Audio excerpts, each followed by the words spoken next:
So we are going to enter the nuclear island, which is the nuclear part of the building.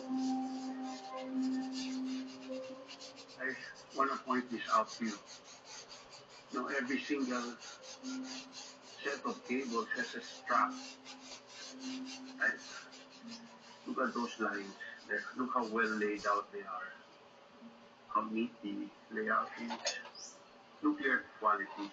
That's a fireproof wall, so they can safely shut down the plant. Even if there's fire here on this side, they can safely shut down the plant. When the media, after February 1986, came here to criticize this plant, they said that there was a defect. There's a huge crack. It's not a crack, it's a seismic gap. So that if there's an earthquake, the two buildings can move without damaging each other. That's why there's a flexible joint underneath. You can touch that. It's soft rubber, so that it moves. That's standard. But the difference is between this and continental USA plants. Since their risk of earthquake is lower, they build to 0.18 G. And we, because we're in the Pacific Rim of Fire, build to 0.4 G. And people don't understand that, but that's like 100 times stronger. Critics of the plant's recommissioning dismiss it as a relic of the past, while Congressman Cuomo maintains that the plant is fully operational. We are in the control room of PNPP-1. As you can see, all the controls are analog. And my first impulse in 2008 was to have all of this replaced to digital. And the experts advised me at the time, don't do it because you will void the certification of the plant. There is nothing wrong with this analog equipment. Most of the nuclear plants in the world, I would say 85% of them are like this. There are 94 running nuclear plants in America. I would say 75 or 80 of them are like this. That's another fallacy. Nuclear is so simple. I think people think it's so complicated because they didn't go through the effort to try to understand it. If they exerted the effort, they would find that it's really so simple.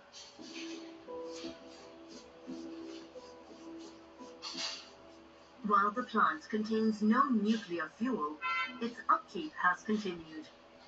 On the maintenance crew are Joe Manalo and Wilfredo Torres. I've been working here since 1980 during the construction period. So this is the heart of the plant, the reactor.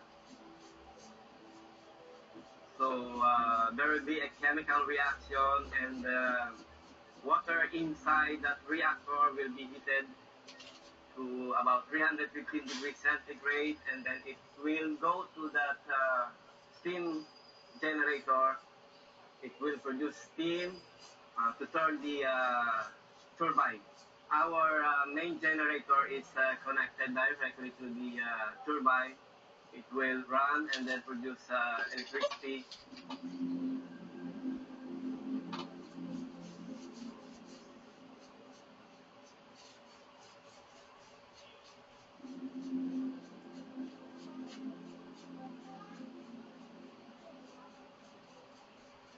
Well, this is an example of uranium pellet. And for this uranium pellet, approximately 7 grams, for an ordinary household consuming 300 kilowatt per month, this can power or supply till 80 months. This size of fuel pellet, approximately 20 milliliters by 12 milliliters.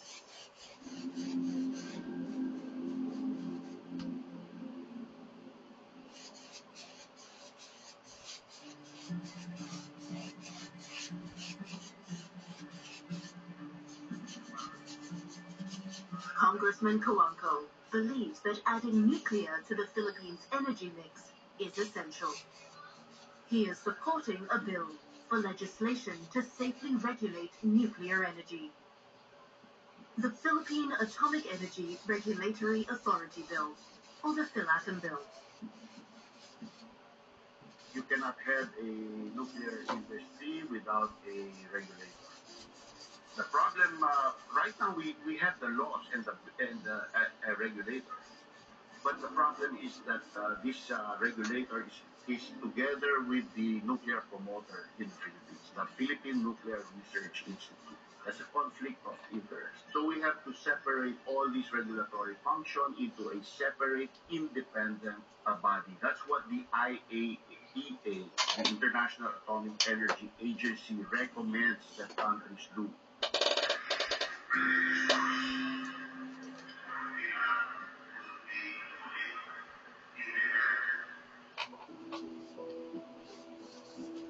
But not everyone wants to see the plant in operation. Derek Kabe, who's with the nuclear-free Bataan movement, has her concerns. Hello. Ever since the Bataan nuclear power plant was constructed in 1970s, we were really against that. So people of Bataan and our former colleagues, they are still against, and they do not really want the opening and the construction, even up to now the rehabilitation of the Bataan nuclear power plant. So we are campaigning against it.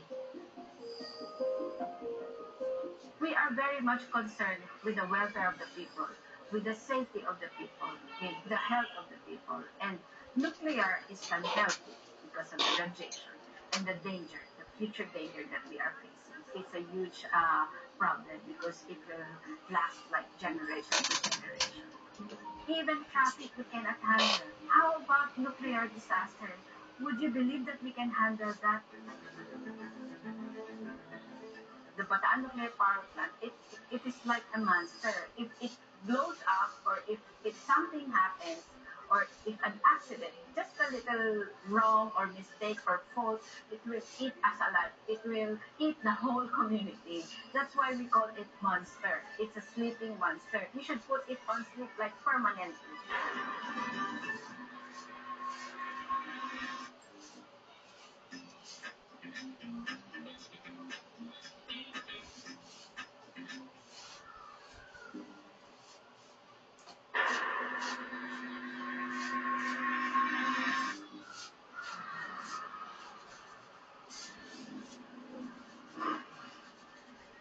Also, be aggressive on our this one.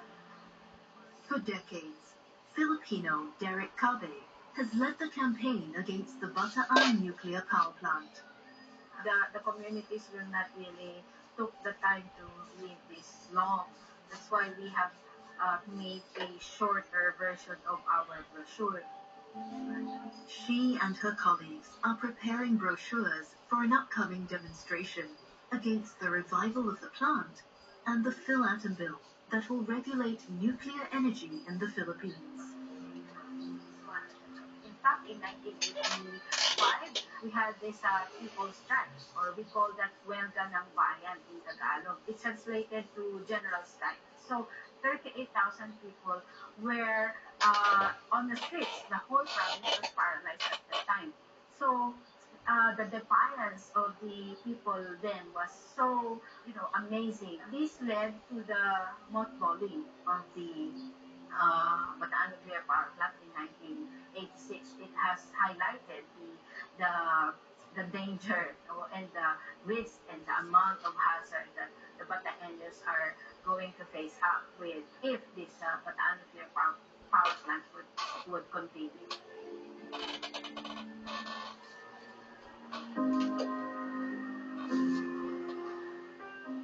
The Philippine Nuclear Research Institute, PNRI, is a government agency responsible for regulating the use of nuclear science and technology in the Philippines. Dr. Carlo Arcilia heads the organization. Today, he's hosting a team of international delegates to showcase